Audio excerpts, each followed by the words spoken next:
Kung nag-iisa at nalulumbay dahil sa hirap mo tinataglay, kung kailangan mo ng karamay, tumawag ka at siya'y naghihintay.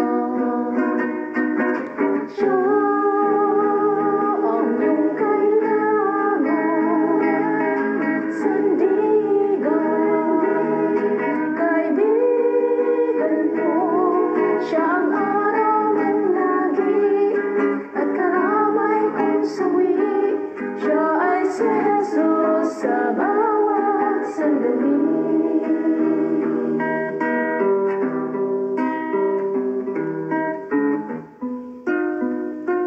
Kung ang buhay mo ay walang sigla,